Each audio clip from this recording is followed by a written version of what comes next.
son las alas, dos, tres a volar.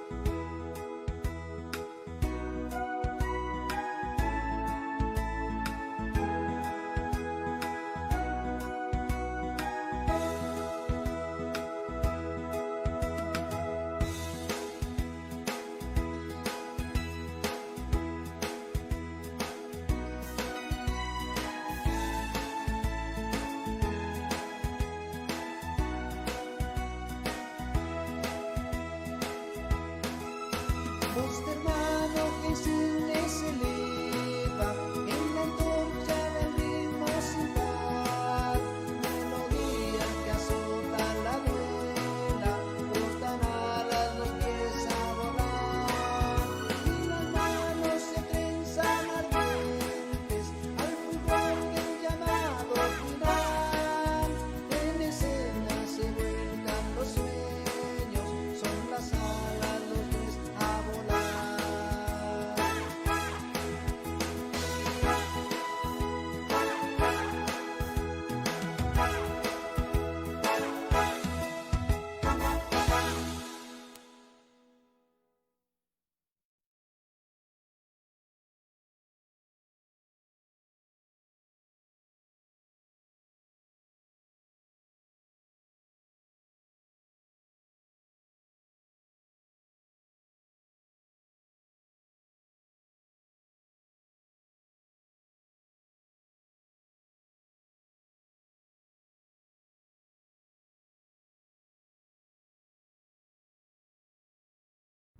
Como un homenaje a los maestros de danza tradicional mexicana, que durante muchos años han dedicado su tiempo a la investigación, a la creación y a la difusión de la música y danza tradicional mexicana, la Asociación Nacional de Maestros de Danza Popular Mexicana ha creado la figura del socio consultor.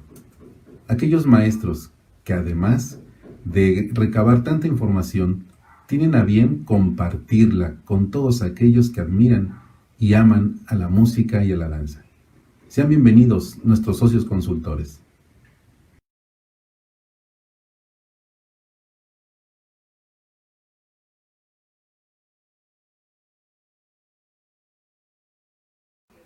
Ernesto Luna Ramírez, director escénico, coreógrafo, músico y bailarín. Nace el 28 de enero de 1961 en Casas Viejas, Tlacotalpan, Veracruz. Inicia su carrera a los 4 años de edad, al lado de su madre, la reconocida bailadora de son jarocho, doña Elena Ramírez Aguirre.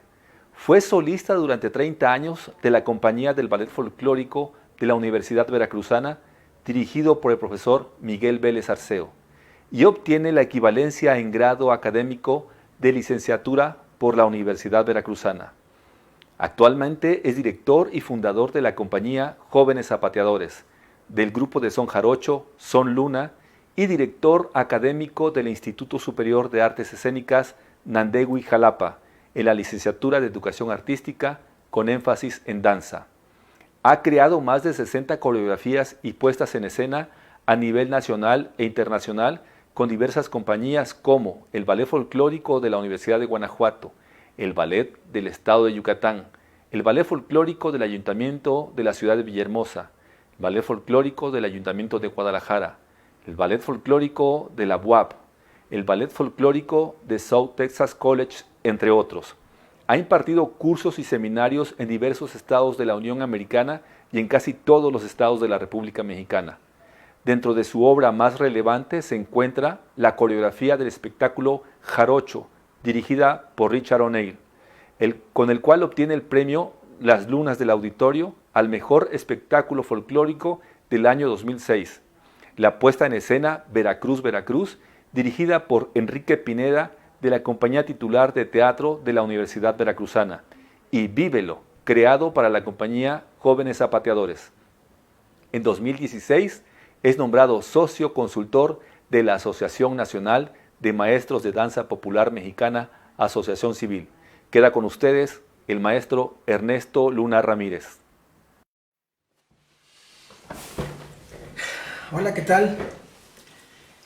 ¿Cómo están? Me da mucho gusto saludarles. Me da mucho más gusto saber que están bien en casita y sobre todo que están en este congreso, que están en este curso, aunque es de esta manera, pero el ser humano siempre se va reinventando. Cuando nos reinventamos, esto nos funciona de alguna manera diferente, pero nos funciona. Así que les doy la bienvenida a esta plática que vamos a tener. No es conferencia, yo le digo que es una plática, es una conversación, en donde, pues sí, aquí va a haber uno que va a estar hablando, que soy yo, y del otro lado tú me estás escuchando. Así que quiero aprovechar también para darte las gracias por estar. Sin ti este congreso, este curso no funcionaría. A ti, maestro, que estás tomando el curso. También quiero agradecer a los organizadores, obviamente, a la mesa directiva, a nuestro delegado de Veracruz, por esta invitación que me ha hecho y que me han hecho todos como socio consultor. Muchas gracias. Y el tema que nos trae aquí es los antecedentes de la escenificación de la danza folclórica. También los elementos que pueden darse dentro de la escenificación, la importancia que tiene todo esto, ¿no? Y bueno, desde la creación de los primeros grupos folclóricos escénicos hasta la fecha, las nuevas propuestas dentro de estas agrupaciones han buscado crear puentes entre la tradición del pasado y los nuevos actos sociales por medio del arte. Esto abre nuevas posibilidades para la experimentación escénica. Por lo tanto, cuando estoy hablando de los antecedentes, el antecedente es aquello que antecede, que precede, que es anterior a una cosa, o aparece durante otra cosa. Ese sería un antecedente. Y la escenificación es aquella acción o efecto de poner en escena una obra dancística, una obra teatral o una obra musical. Por lo tanto, una vez que hablemos de este antecedente, vamos a tener que nombrar y hacer mención de los generadores de estos antecedentes, que son los maestros de danza, los maestros que se sumergieron en aquellas misiones culturales que les llamaron, ¿no? La cultura mexicana se identificó con lo prehispánico y lo folclórico en el México posrevolucionario. A partir de la posrevolución es cuando surge lo escénico, es cuando surgen estos aires en México, con Vasconcelos, ¿no? Cuando le da entrada a la Secretaría de Educación Pública, incluyen la danza, incluyen la educación artística. Por lo tanto, va a ser muy importante. Fíjense que cuando menciono lo prehispánico, estamos hablando de algo que realmente hasta la fecha no se conoce, no se sabe si fue o no fue, solo porque hay simbología, porque hay escritos, porque hay detalles en las pirámides, en las culturas como los concheros, las danzas aztecas, pero aquí surgen personajes que llegan a México antes del año 1929, llegan personajes a estudiar precisamente lo prehispánico, ¿no? Y de ahí tenemos muchos datos. Y cuando hablo de lo folclórico, hablo de lo conocido, de lo que ya está palpable, de nuestros repertorios que surgieron a partir de estas misiones de las cuales te voy a hablar en un momento. La danza tradicional desempeña un papel importante dentro del sistema educativo nacional, así como en el aspecto social y escénico. Con las misiones culturales se inicia el registro de la música y la danza de las diferentes regiones de nuestro México. Maestros misioneros descubren la riqueza dancística y existente en nuestro país y la enseñaron y difundieron de una misión a otra, del medio rural a la capital, donde se centralizaba todo, a la Ciudad de México, al famoso Distrito Federal. Y así surgen los famosos festivales escolares y posteriormente transmitieron sus conocimientos a bailarines profesionales y a maestros de las compañías de danza del país. De esta manera se va generando ya y se va preparando toda esta cuestión a la que le vamos a llamar lo escénico. Estos movimientos sirvieron de inspiración a coreógrafos extranjeros y nacionales para crear la danza escénica mexicana. Por lo tanto, una nueva forma de expresión en el clima nacionalista de esa época. Y me voy a permitir decirles también que todos estos datos, todos estos antecedentes, pues están registrados. Unos están trabajados por el CENIDI Danza, por el CID Danza, César Delgado y muchos otros que se dieron a esa tarea de hacer esta recopilación o compilación o investigación documental de estos que antes eran unos folletos nada más, pero que a la actualidad nos dan una gran idea de lo que se estaba generando en la posrevolución, cómo viene este resurgimiento. Y estamos hablando de 1921, a la fecha, cómo se fue generando y cómo se fue moviendo esto. Para este momento, sí me voy a permitir, pues nombrar algunas personas, no es el orden, pero cuando esas misiones se gestan o se generan por una necesidad, insisto, voy a dar unos nombres aquí, y no tienen que ver con que ellos hayan sido los primeros, sino que hablamos de esa posibilidad, de esa gama, de una década posiblemente, ¿no? Y uno de los más mencionados o más cercanos a estas misiones, creo que era el maestro Marcelo Torreblanca. Otros que no son muy nombrados o no muy conocidos como Luis Felipe Obregón, Francisco Amezquita y Federico Hernández. De ahí me puedo ir a alguien con el que voy a hablar, del que voy a hablar después, como Hipólito Seivin, las hermanas Acosta, Adela, Linda y Amelia Acosta, las hermanas Campobello, Nelly y Gloria, Amalia Hernández, Miguel Vélez Arceo, Felipe Segura, Guillermo Arriaga, Rafael Zamarripa, Antonio Rubio, José Luis Cárdenas Girarte, María del Refugio Brambila Mizcuca, Menalio Garrido, Rosa del Carmen Dehesa, Marta Molina, Jaime Buentello, Héctor Fink, Artemisa Barrios, Silvia Lozano, Nieves Paniagua, Josefina Lavalle. Estos son algunos de los nombres que aparecen de esas épocas, de esos movimientos hasta la actualidad. Y luego puedo nombrar también, digamos, del 2000 para acá, y podría ser hasta un poco antes, gentes como Jaime Guerrero, el maestro Barriga, un servidor, Ernesto Luna, y varios más, ¿no? Roberto Martínez, y así sucesivamente podría yo nombrar, pero ya entramos en otra etapa, en otro movimiento que viene de lo escénico, que viene de esas misiones, pero nosotros ya con un granito de arena más diferente.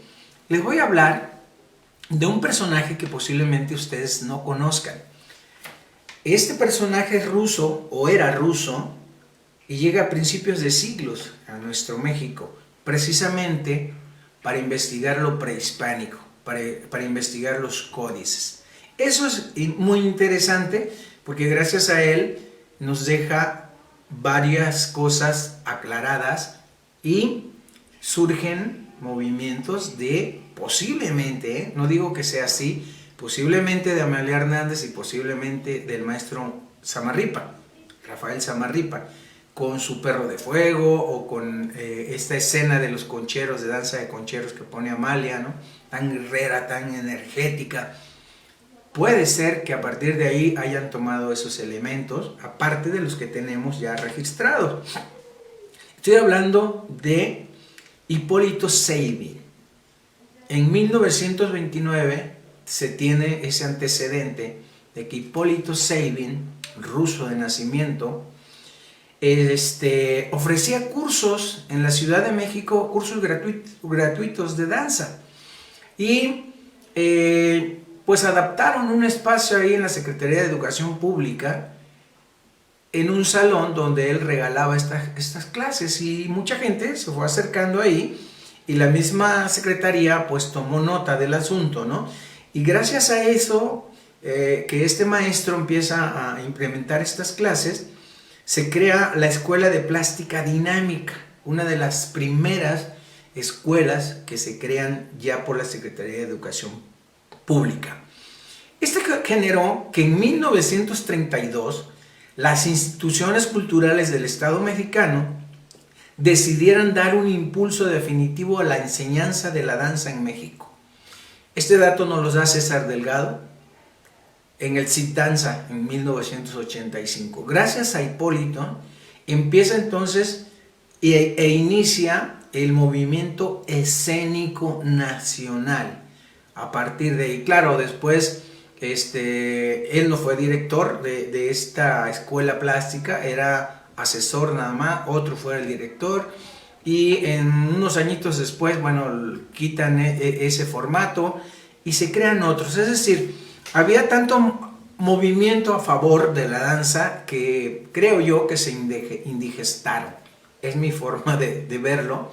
Cuando no sabían ni qué había tanto, bueno, algo ocurrió ahí que no nos los dan los antecedentes. Ya esa es ocurrencia mía, y tú en casa podrías decidir, bueno, si es verdad, no es verdad, puede ser, ¿no? Pero te invito a que tú también pongas tu granito de arena e investigues. Hay muchos datos escritos, hay muchas cosas en los archivos de la Nación, en nuestras plataformas, donde nada más le ponemos escenificación de la danza mexicana y nos da toda una historia maravillosa, ¿no? Gracias a que está registrado y a que se tienen estos antecedentes. También parte importante de los nombres que di hace un momento son las hermanas Acosta. Estas se dice que llegan allá por 1901 o 2, algo así, con estas compañías que llegaban de Europa, italianas ellas, y se quedan en México y empiezan a hacer esas carreras de danza, ellas como primeras bailarinas, y empiezan a crear a bailarines profesionales. Y entonces ellas se encargan de crear las primeras generaciones de bailarines de danza, ¿no? Esto es muy importante porque da paso a que también se empiecen a crear otros movimientos con otras hermanas mexicanas, ¿no? Con Nelly y Gloria Campobello. Ellas fundan la Escuela Nacional de Danza. En el año 1937, Nelly fue la directora, y junto con su hermana también crean el Ballet de la Ciudad de México. Y aquí, ¿cómo andaban ya metidos también otros personajes como el propio Orozco, ¿no? José Luis Guzmán, escritor Martín, ellos, se habla hasta de Diego Rivera, que tuvo que ver ahí en muchas cosas, en lo escénico, cuando se gestan estos grupos folclóricos y se empiezan a generar, sobre todo en Bellas Artes, cosas bonitas, dijeran aquellos, ¿no? Pero vean cómo, en este caso, cómo va avanzando hacia lo escénico. Y voy a regresar hacia las misiones culturales, hacia el maestro Jaime Buentello, perdonen ustedes, hasta el maestro Marcelo Torreblanca. Ya me fui muy adelante, pero ustedes sabrán disculparme. Cuando las cosas son en vivo, pues ocurren este tipo de detalles. Pero no, regreso con el maestro Marcelo Torreblanca. Se dice que él vivió plenamente la época post-revolucionaria. Se caracterizó por la búsqueda de la identidad y la cultura mexicana y su tradición. Se habla de que el maestro Buentello siempre era muy cercano, porque claro, así fue creado en esas misiones, a ir a las rancherías, a las poblaciones, con los danzantes, cerca de ellos. Ese es el acierto del maestro Buentello. Por lo tanto, estamos hablando aquí de que cuando él crea el grupo folclórico o su grupo folclórico, siempre buscaba ese acercamiento, y que los mismos danzantes o bailadores o zapateadores, dependiendo qué repertorio era, lo traía a esa compañía. Así que cuando se decide en Bellas Artes tener un grupo folclórico, el que queda como primer director es el maestro Marcelo Torreblanca. Se habla se habla y se dice por ahí que las malas lenguas, que luego llega Amalia Hernández y que lo quita, pero la verdad es que lo que está escrito dice otra cosa, ¿no? Habla de que este grupo daba una vez al año una función de gala en Bellas Artes y luego pues andaba en diferentes lugares de la República o ahí mismo en la Ciudad de México en diferentes teatros, pero que era muy apegado, muy tradicionalista, y a los directores en esos momentos de Bellas Artes pues no les gustó y a las autoridades tampoco les llamó mucho la atención. Ellos querían algo espectacular, ellos querían algo que diera que hablar en Bellas Artes, que lo pensaban que todavía debería ser algo más grande, ¿no? Es ahí cuando, bueno, Amalia Hernández, que ya también tenía tablas en todo este asunto, Amalia Hernández, que ya tenía mucho conocimiento de la danza y mucho roce con rusos, con checos, con gente del extranjero en cuestiones dancísticas, pues bueno, empieza a crear esta compañía que bueno, ya participaba en la televisión, ya tenía shows, ya tenían presentaciones diferentes, y ahí es cuando hablamos ya de lo escénico, pero de lo escénico, digamos, ya hasta el espectacular, hasta una onda de show, ¿no? Porque era lo que ya venía fusionando. Una mujer que tenía contemporáneo, ballet, tap, danza española, que estudiaba en esas épocas según los registros, pues es obvio que buscar algo que identificara de una manera diferente lo escénico. De ahí que hasta la fecha siga siendo puntual, siga siendo actual, ¿no? Fue tan grande ese movimiento de Amalia Hernández que ahora sigue como si fuera todavía nuevo. O sea, no le piden nada a los otros grupos nuevos según que hacen algo escénico, experimental, digamos. En ese caso, ella ya plasmó lo contemporáneo, lo clásico, con la gente que maneja y que trabaja. Entonces se habla de que le hablan a Amalia Hernández allá por el año 59-60 y bueno, nace esta compañía con este formato que bueno, de alguna manera algunos, no todos, pero algunos pues han seguido, ¿no? O siguen paralelamente a un lado, como rémora del tiburón, y queremos buscarle algo diferente, pero la verdad es que honor a quien honor merece, y en ese sentido, bueno, lo escénico explotó. Sin embargo, también tenemos aquí algo que retomar en el caso de cuando se habla de que el maestro Marcelo Torreblanca buscaba esa identidad, ¿no? Muchas veces confunden la identidad con la tradición o con la costumbre o con la cultura inclusive, ¿no? Es que es su identidad. Bueno, la identidad, esta se encuentra en un estado permanente de evolución, porque todos tenemos el poder de reencontrarnos. Nosotros mismos podemos crear una nueva identidad más fuerte que nos ayuda a lograr nuestros sueños y metas. La clave de la identidad es tomar el control consciente de las creencias que estamos construyendo acerca de nosotros mismos. Por último, nuestra identidad puede reinventarse constantemente y evolucionar si así lo deseamos. Sin duda, se requiere de mucha decisión y estar dispuestos a realizar un esfuerzo diario para conseguirlo. Ahora, por otro lado, la tradición. Tradición, así como lo dice el manual, entregar o transmitir. La tradición es transmisión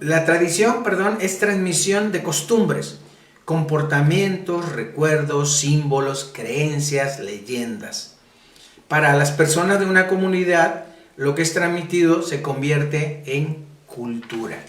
Las celebraciones, las ceremonias, las fiestas de carácter, digamos, recurrente, compartidas por la sociedad, así como todas las expresiones del folclore, en general forman parte de la tradición. Etnográficamente, La tradición revela un conjunto de costumbres, creencias, prácticas, doctrinas y leyes que se transmiten de generación en generación y que permiten la continuidad de una cultura o de un sistema social. Eso es lo que nos dice la etnografía en cuestión de la tradición. Ahora, también tendemos, o algunas personas tienden a entender mal la costumbre. La costumbre es parte de esa tradición, va incluida, uno va incluida en la otra. Por lo tanto, aunque es parte de la tradición, es caracterizado por aquellas cosas que se practican habitualmente en una determinada cultura. Esa sería la costumbre, es decir, puede haber una costumbre colectiva, simbólica. Un ejemplo de ello, ahora que estamos en épocas navideñas, decembrinas, pues la costumbre colectiva de poner el arbolito, de adornar el pesebre y todo, esa es una costumbre, ¿ve? Y es simbólica, pero puede haber de alguna manera la costumbre individual no simbólica. Un ejemplo de la cultura, de la costumbre individual. Yo, Ernesto Luna, me levanto temprano para ver el amanecer. Es una costumbre. O la costumbre es de lavarme los dientes, pero es una costumbre y no es simbólica. Ya que quedó entendido o comprendido que identidad, tradición y costumbre son cosas diferentes, aunque van embonadas en lo mismo, pero son cosas diferentes, me gustaría pasar a otro movimiento muy importante de estos antecedentes escénicos de la historia de la danza, y mencionar estos movimientos del seguro social y del movimiento magisterial que se da también ya en otra época, hablando de los 60s, que es cuando explota también todo eso, 50 y tantos, 60, porque aquí tendríamos que mencionar, por ejemplo, al maestro Miguel Vélez Arceo y al maestro José Luis Cárdenas Quirarte de Guadalajara, que entre otros detonan lo que es el movimiento magisterial y el movimiento del seguro social. Siguiendo esos misioneros, el maestro Miguel Vélez viene de esta parte donde el seguro social está haciendo un movimiento muy grande a nivel nacional y empieza a crear en cada estado sus clínicas en las cuales les ponen albercas, buscando un poco esta onda de la salud, pero que tiene que ver con estos maestros, cómo se empiezan a proyectar. Y bueno, mientras que el maestro Cárdenas está trabajando en Guadalajara y hace su movimiento, el maestro Miguel Vélez en la misma Ciudad de México empieza a crear algo muy especial, como es agarrar a las familias, a los niños, a los jóvenes, a los abuelos, a los cantantes, a toda esta familia que hace alguna actividad artística y las junta, y es un gran acierto porque entonces empiezan a ver coros, empiezan a ver los músicos familiares, los bailarines, todo este rollo familiar, y que de alguna manera crea un movimiento bastante grande a nivel escénico. Después él ya en los 64 me parece que llega a la ciudad de Jalapa, Veracruz, y ahí sigue con este mismo emblema de lo familiar y trabaja en la Normal Veracruzana aquí en Jalapa, enseñando y creando maestros en la educación artística, en la educación normalista, cosa que en el 75 las autoridades ven todo ese movimiento que hace aquí en Veracruz y lo llevan a la Universidad Veracruzana. La Universidad Veracruzana lo que les ofrece con el licenciado Roberto Bravo Garzón es una unidad de arte a nivel profesional, y a él le ofrecen una compañía a nivel profesional que junto con el maestro Alberto de la Rosa Sánchez crea el Tlenhuicani, y es una compañía emblemática, es una compañía que rompe fronteras porque la misma universidad así lo propicia, así lo hace, así lo crea. Entonces ese movimiento también tiene que ver mucho. El maestro Vélez en ese caso, creo que siguiendo los pasos del maestro Torreblanca, solo que él muy vivo porque va a las comunidades, lleva antropólogos, lleva a los músicos, se aprenden las cosas, vienen a escena y le dan otro toque, le dan otra chispa, lo escénico que él entendía en ese momento, y que hasta la fecha es el sello de él. Él traía algún informante y a la semana que se iba el informante, él eso lo desbarataba, los trazos, y hacía cosa mágica. a nosotros como gente que ya nos tocó estar con él, fue maravilloso esa parte porque entendíamos esa necesidad de que ya tenía que ser un poco más hacia el espectáculo, a lo escénico, a donde si la danza demora 8 horas, pues aquí tiene que demorar 3 minutos, menos, ¿no? Entonces todo ese sentir el maestro lo tenía muy claro. Son cosas que me gustaría comentar más adelante en alguna oportunidad que tengamos para en vivo ya y en presencial, pero bueno, el tiempo se nos acaba y como les decía, los elementos en la escena, solamente nos queda poco tiempo ya para mencionárselos. Yo creo fervientemente, ¿sí?, que todos los que estamos ya en este trabajo escénico debemos de conocer los elementos en un foro, en un teatro. Es decir, qué es la luz, cómo se maneja la luz, cómo podemos manejar los diferentes elementos que tenemos escénicamente. Por ejemplo, ¿tú sabes lo que es la drapería? La drapería es como de trapos, ¿no? De traperías. Pues es eso. Todas las telas que contiene el foro, desde el telón de boca, esos telones que vemos a la entrada maravillosos y preciosos, bueno, pues eso se le llaman telón de boca y o boca escena. Y esos telones, su funcionamiento puede ser en guillotina o puede ser en solapa, depende de la forma. Y ese copete que tienen arriba los telones de boca, pues es el bambalinón. El bambalinón hace nada más una forma así de adorno, ¿no? Pero pues tiene que ver con que después, junto con las bambalinas, que son las otras cortinillas que van adentro, abajo de la parrilla y tapando las lámparas, pues hacen ese trabajo, que todo se vea solamente por donde sale el rayo de luz y apoyan en todo ese sistema. Luego seguimos con las piernas de desahogo, que son estas telas que caen a los lados y que finalmente nos hacen desaparecer de escena. Tenemos otro como el comodín, que es otro telón que lo podemos acomodar, como bien lo dice su nombre, donde nosotros querramos, para aforar o desaforar un espacio. Una gasa que también sirve para que con la iluminación, con ese apoyo, sea una imagen bastante suave, tenue.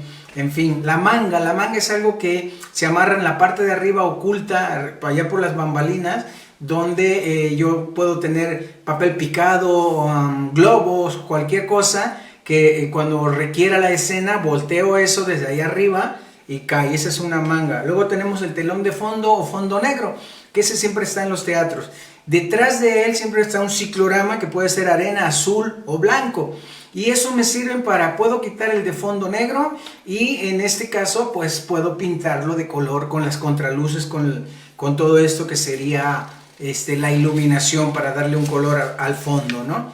Luego, no menos importante, podríamos ver la cuestión del elemento iluminación. Debo conocer entonces cómo es mi luz frontal, de dónde viene la luz frontal, si está en un puente o por qué está en un puente. Es esa luz que tiene el público allá atrás arriba, que te pega de manera frontal. Si yo estoy en escena me pega de frente. Laterales, frontales, laterales también. Adentro en los desahogos tenemos lo que son árboles o cabezas, cinturas y pisos. Esas luces que cuando están trabajando los chiquitines no es posible hacer. Bueno, no nos da mucho tiempo de trabajar todo esto. Hice todo lo posible por darte muchas ideas. Nos faltaría también que trabajaras tú ya de manera particular las zonas de un foro, ¿no? ¿Qué es un término? ¿Qué es el proscenio? ¿Por qué arriba? ¿Por qué abajo? Sin embargo, el tiempo nos come, se nos termina y debemos de terminar un tiempo perfecto, ya que todo esto pues nos conlleva a que estemos todos en tiempo y forma. Yo quiero agradecerle una vez más al comité, a la delegación por esta invitación, y a ustedes, maestros, mis bendiciones y que estén bien. Síganse cuidando, los quiero mucho, y todos por la danza. Muchas gracias.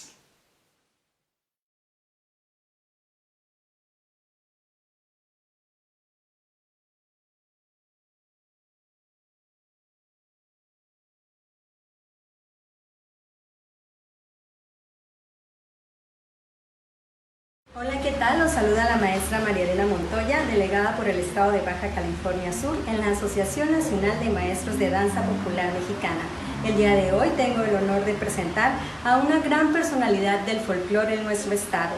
Él es el profesor Marco Antonio Ojeda García, socio consultor en nuestra asociación, quien es director del Ballet Folclórico del Instituto Tecnológico de La Paz con una trayectoria de más de 50 años y nos ha representado en varias partes del mundo, de México, Estados Unidos, Argentina, España, Italia, Rusia, entre otros. También ha tenido la oportunidad de participar en eventos culturales de nuestro estado de muchísima importancia, como son el Carnaval de La Paz y las fiestas de Fundación de La Paz, como organizador principal. Él ha sido un gran pilar para muchos maestros del estado que nos dedicamos a transmitir también del folclore sudcaliforniano, y bueno, en lo personal he tenido la fortuna de poder acompañarlo en muchísimos proyectos por más de 15 años. Muchísimas gracias, maestro. Sin duda alguna seguiré sus consejos y seguiré transmitiendo de generación en generación todo lo que he aprendido de usted. Y bueno, sin más preámbulo, los dejo con él esta tarde porque va a compartir un poquito sobre la estilización de la danza folclórica. Hola, buenos días, es un placer saludarlos desde acá, desde las playas de La Paz, Baja California Sur, para tener un pequeño conversatorio con ustedes sobre un tema siempre tan polémico como es la creatividad en la danza folclórica mexicana. Venimos desde tiempos modernos, digamos de los años 60 para acá, cuando se incluye en nuestro vocabulario la denominación ballet folclórico. Y el ballet folclórico es una rama de la danza mexicana que alberga a las nuevas creaciones en donde se permite tomar el folclore de las diferentes regiones y hacer con ellos trabajos creativos. Se puede manejar algunas innovaciones en el vestuario, también se puede hacer algunas innovaciones en las coreografías, en los trabajos de parejas, en el movimiento de las faldas, etc. Y nosotros siempre tratamos, ante todo, no en el deseo de alterar, no en el deseo de modificar el baile, sino darle un sentido escénico espectacular, que haga que el número a presentarse sea mucho más llamativo, ¿verdad? Que cautive, que tome y capte la atención de la audiencia y se sumerja más en lo que es la amplia gama de posibilidades que ofrece un escenario teatral principalmente. No habremos de abordar lo que son las formas tradicionales porque todas las conocemos. Hay maestros puristas que se encargan principalmente de cuidar que todos estos bailes permanezcan lo más puros. Indudablemente que saliendo desde su lugar de origen, pues sufren las alteraciones propias de el paisaje, del ámbito de la fiesta, etcétera, que nos hace verlos de una manera pues ya no en su lugar, sino más bien sobrepuestos, aunque se respete al máximo, ya no está dentro de lo completamente auténtico. Porque llamemos auténtico cuando se realiza en su entorno, en su lugar, en donde se ha creado, en donde se viene recreando a través de los años, en donde lo hacen las gentes propias del pueblo, con las músicas propias del pueblo. Entonces podríamos decir que todo eso es totalmente auténtico, ¿verdad? Pero cuando ya salió de aquí, se trasladó a un salón de danza, en una academia, por ejemplo, o el salón de ensayo de un ballet folclórico. Entonces, allí la gente toma el fenómeno como un motivo de placer, ¿verdad? El placer de bailar, el placer de moverse, de disfrutar de esa música, de disfrutar de esas formas coreográficas, pero en un ambiente muy distinto, en donde esta manifestación fue creada. Hay muchas personas que se especializan y nos dicen: yo investigué, yo tengo el exacto movimiento tal cual debe de ser, y lo enseñan, ¿verdad? Y además señalan y subrayan de que son totalmente originales, sin pensar que en el momento mismo que ellos, siendo oriundos de esas tierras, salieron de sus lugares y se trasladaron a otras partes, y en esas otras partes implantaron, ¿sí? Implementaron todo para hacer una recreación lo más cercana posible a lo real, a lo auténtico, y pues no resulta, porque eso ya está fuera de su contexto, ya está en el mismo baile en otro lugar.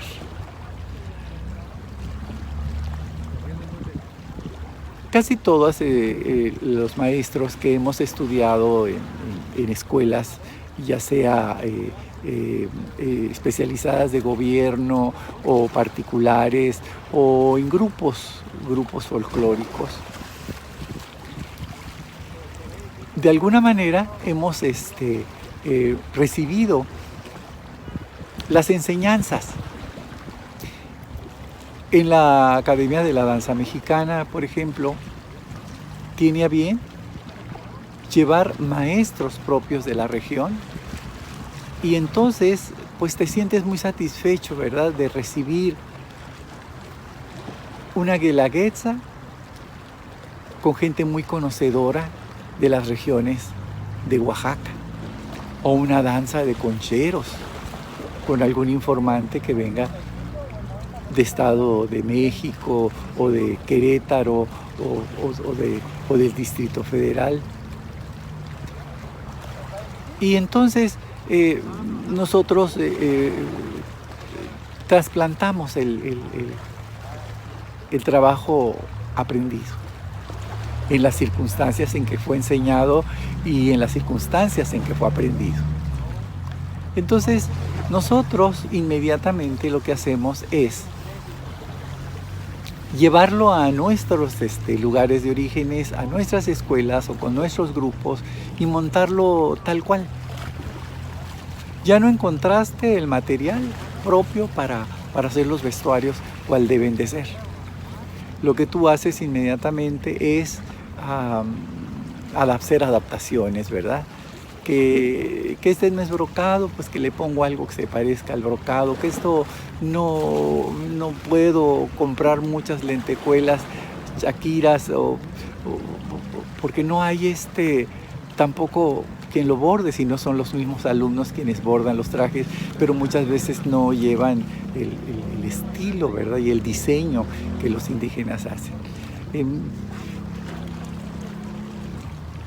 Cuando vamos a hacer el trabajo escénico, resulta que el trabajo auténtico, la distribución de la coreografía no luce tal cual. Entonces habrá que hacer unas adecuaciones para que el público pueda apreciar los movimientos, y bueno, si eran en líneas horizontales, pues la vamos a poner un poco inclinada, que si estaban bailando en su lugar hay que ponerle un momentito, que se crucen, que se vayan, que se vengan, en fin.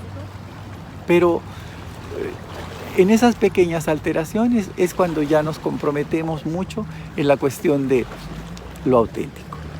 Porque no faltará un purista que de pronto llega y me va a decir, oiga, pero esto no está bien, esto no es correcto,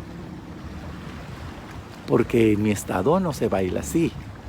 Entonces nosotros inmediatamente nos sentimos un poco limitados, apabullados, porque al fin artistas que somos, con un espíritu creativo muy grande, pues nosotros queremos ponerle ese pequeño sello, ese pincelazo, ¿verdad? Que dice, voy a poner este movimiento que se va a ver muy bonito, y la falda si la muevo de esta manera, y si la coloco de tal forma, si los muchachos bajan en esta forma de acá, de una esquina superior derecha, para que sea impresionante la llegada. Entonces va tomando sentido algo que no podemos negar, que es lo creativo, el sentido creativo que tiene en este caso quien es el creador, ¿verdad? Quien es el director del grupo. Aunque a veces hay grupos que hay directores y hay personas que trabajan como complemento, en este caso sería el coreógrafo, ¿verdad? El vestuarista. Pero en la mayor parte de los grupos somos todólogos, porque todo hacemos, ¿verdad? Seleccionamos la música, ponemos la coreografía, revisamos el vestuario y buscamos muchísimas, digamos, detalles que le pongan una singularidad, un punto de diferencia a lo que es pues el número que vamos a formar, a crear, a diseñar, para que lo reciba el mismo público. De alguna manera, todas las gentes que nos aplauden siempre conocen nuestra forma de trabajo y dicen, me encantó en esta parte lo que hiciste, ¿verdad? Te quedó muy bonito, me gustó la escenografía que has puesto y eso levanta mucho. Y vamos de talentos a talentos. Hay gente tan perfeccionista, tan creativa, que realmente logra meter en ese cubo mágico que es el teatro, logra poner una presentación, una escenificación de un cuadro X con una exactitud que te maravilla. De ahí se destacan ya lo que son los grupos que nosotros mismos apoyamos y que nosotros etiquetamos como los mejores, ¿verdad? Casi todos ellos, los grupos que tienen un mayor presupuesto, que dependen principalmente de instituciones educativas superiores, ¿verdad? No con esto quiero decir que quien tiene menos recursos no tiene posibilidades de figurar. Al contrario, quedas más maravillado cuando esos grupos que son mucho más sencillos logran hacer un trabajo que puede llegar a opacar el de las grandes creaciones, de las grandes instituciones. Siempre nace el deseo de poder tener un trabajo similar, un trabajo igual. Y entonces empezamos a hacer las copias que a lo mejor no nos resultan tan maravillosamente y espectacularmente montadas, con quien puede cubrir todos los recursos, ¿verdad? Que son necesarios para una grande presentación. Los concursos nos obligan muchas veces a que estas creaciones, estas creatividades sean mucho más llena de detalles que puedan impresionar a un jurado calificador y que pueda de alguna manera llevarnos a visitar otros, podríamos decir, recovecos que esconde la danza.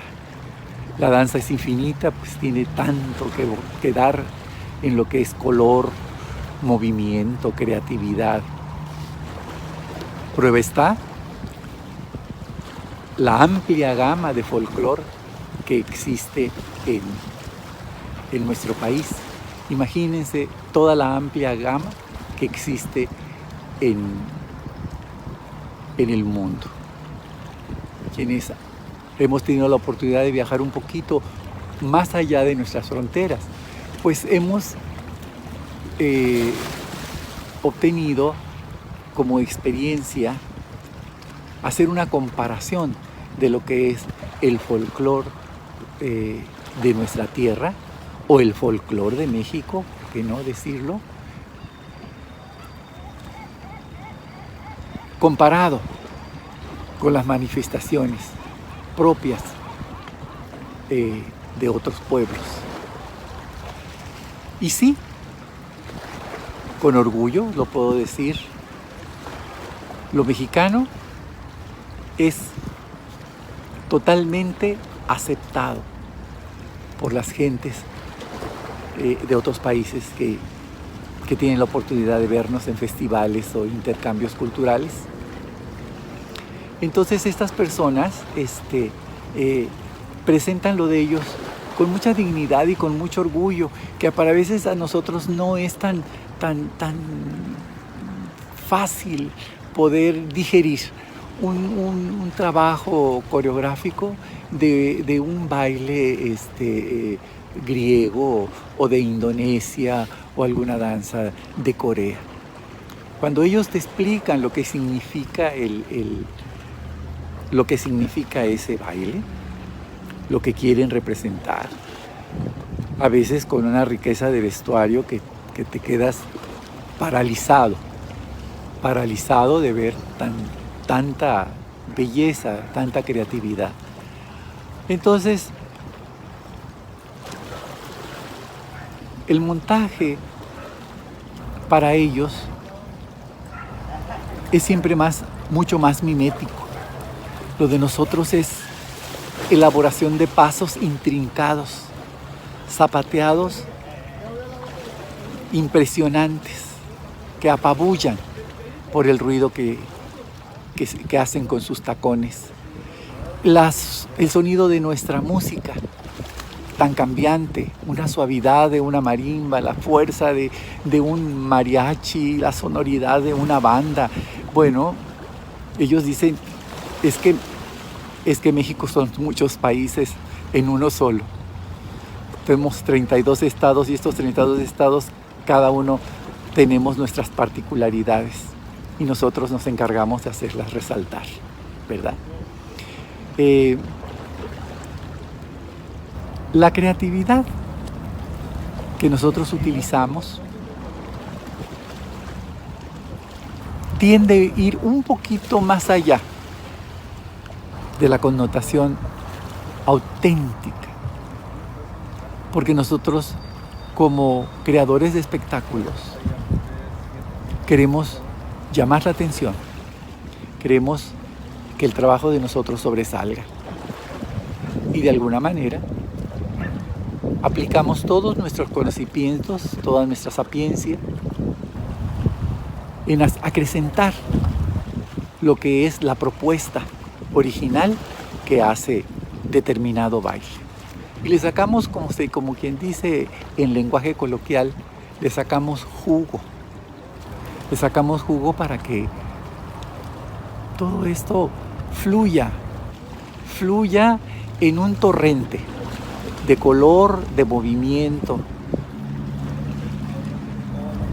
que el público lo recibe y lo ovaciona estruendosamente. Y viene el pago, viene la satisfacción. Entonces, la pregunta que se hacen muchos maestros ¿es buena la creatividad? ¿Es bueno aplicar la estilización? Yo creo que cada quien en su ámbito, cada quien en su contexto puede,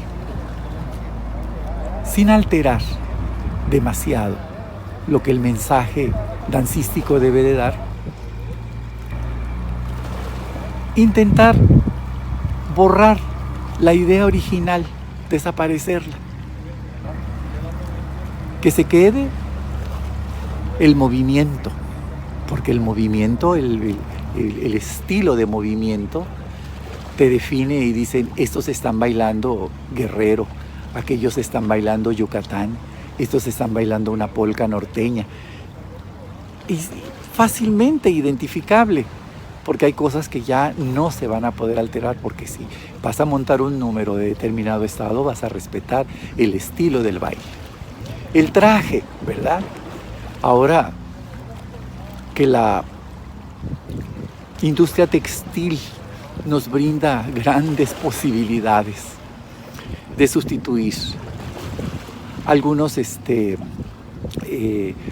telas caídas en desuso y que ya no fabrican y hay que sustituirlas por otras. Sucede hasta en los pueblos indígenas. Entonces, a veces nos vuela mucho la imaginación y creamos unos vestuarios sumamente espectaculares, totalmente espectaculares. Oh, qué bárbaro, qué maravilla de luces, colores, listones, encajes, huipiures. Y eso, acuérdense que el amor entra por los ojos, inmediatamente nos sentimos nosotros impactados ante la belleza de lo que es el vestuario. La música, si es en vivo, es totalmente que llevas un 10 en tu presentación, porque pues la música grabada la podemos obtener todos podemos obtener nuestra música grabada y hasta muy auténtica si ustedes quieren, pero tener un grupo musical nos va a abonar un tanto por ciento a lo que es la espectacularidad de nuestro trabajo. Música, vestuario, coreografía. Y si estás en un cajón escénico, podrás muy bien con tu iluminación crear los ambientes que se necesitan para que eso cuaje. Una noche, un plenilunio, un crepúsculo, tantas cosas que se pueden crear y hacemos nuestro trabajo completo, que es transportar al espectador al lugar de ensoñación en donde nosotros quisiéramos estar y que los hacemos creer que están. Y entonces, con todos los demás aditamentos de música, vestuario, color, creamos a veces unas obras de arte maravillosas, que son plausibles, totalmente aceptadas, envidiadas. Todo mundo las quiere tener. Entonces, en nuestra posición sobre la estilización, la creatividad en la danza, no tenemos la última palabra. La última palabra la tiene la imaginación de quien hace y de quien crea. Porque tienes un listón. ¿Cuántas maravillas vas a poder hacer con ese listón? Tienes el sonido singular de un guarache con tapas de madera. ¿Cuántas cosas bellas pueden salir ahí? Tienes una danza estática que no tiene grandes desplazamientos, pero que tiene un zapateo perfecto. te ingeniarás para que eso tenga una lucidez impresionante.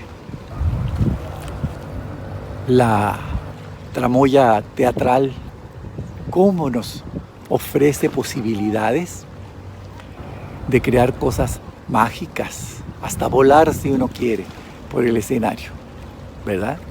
Entonces, mientras tengas las posibilidades de acercarte a cada una de estas maneras del folclore, todo lo tienes ganado. Yo los invito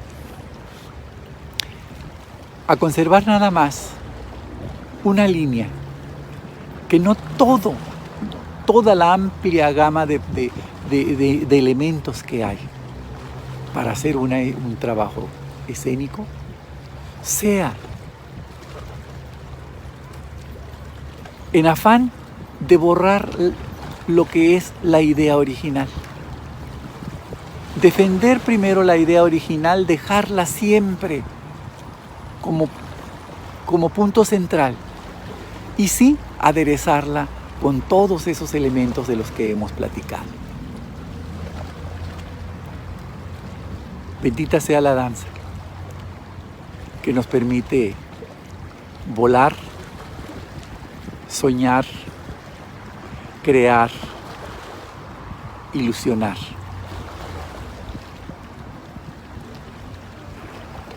Mientras haya una mente creativa, yo creo que la danza no dejará de mejorar y mostrarnos una infinita posibilidad de formas, de maneras de presentar un mismo número. Fue un placer platicar con ustedes. Esta mañana fría en la playa me permitió también poner como escenografía nuestro mar, largo, inmenso, profundo, de azules diversos, como la danza. Les mando un abrazo muy grande. Gracias.